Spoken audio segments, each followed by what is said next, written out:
Le jour, elle est la plume des illettrés. La nuit, elle devient la voleuse de leurs secrets. Tous ceux qui venaient la voir étaient analphabètes. Ils n'avaient jamais reçu la moindre réponse. À la moindre question, Dora répondait que le courrier se perd souvent. En réalité, pas une seule lettre ne quittait jamais son stand. Ainsi, elle pouvait empocher les 2 réaux de frais postaux de chaque lettre. Un jour, une mère et son fils s'arrêtent devant son étal. La femme souhaite modifier la lettre écrite la veille, mais celle-ci a déjà été jetée par Dora. Alors Dora attrape au hasard une autre lettre et la déchire. De toute façon, personne ne sait lire. Et le soir venu, toutes ces lettres finissent toujours ouvertes. La femme lui tend une photo de son fils, Josué, et lui demande de la glisser dans l'enveloppe. Dora se contente d'y coincer la photo distraitement. Ce geste éveille les soupçons de Josué. Mas mãe, é que você sempre vai botar a carta no correio? Você ainda nem botou a carta no envelope. Não vê que a senhora queria ajudar a mãe? Próximo.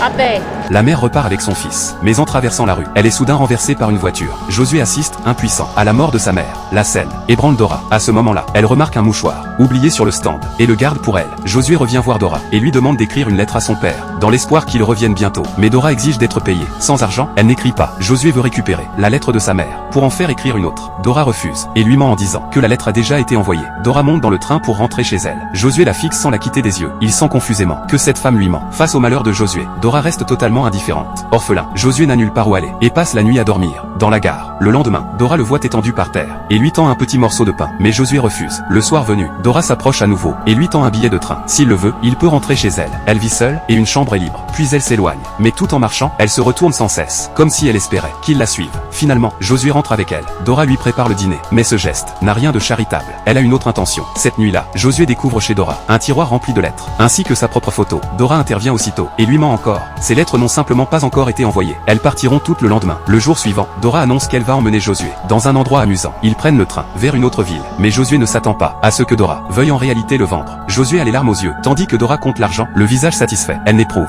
aucune compassion pour lui. Avec cet argent, elle achète un téléviseur et invite une amie à le regarder. Lorsque celle-ci apprend qu'elle a vendu Josué, elle est horrifiée et lui révèle que cette organisation trafique des organes. Mais Dora refuse d'y croire. À ses yeux, l'argent suffit à effacer toute culpabilité. Pourtant, cette nuit-là, elle ne trouve pas le sommeil. Le lendemain, elle ressort du tiroir plusieurs photos d'enfants et retourne dans ce centre de trafic. Elle tend les photos à la responsable, en prétendant avoir encore beaucoup d'enfants, et demande si l'achat les intéresse toujours. La femme prend les photos et s'éclipse pour consulter son supérieur. Profitant de ce moment, Dora ouvre la pièce où Josué est enfermé. Quand l'alerte est donnée, Dora et Josué ont déjà pris la fuite. Elle verrouille la porte derrière eux, et tous deux s'échappent dans la panique. Sur la route, ils arrêtent une voiture. Dora n'ose pas rentrer chez elle. Elle sait que les trafiquants l'y attendent déjà. À partir de cet instant, ils prennent la route, à la recherche du père de Josué.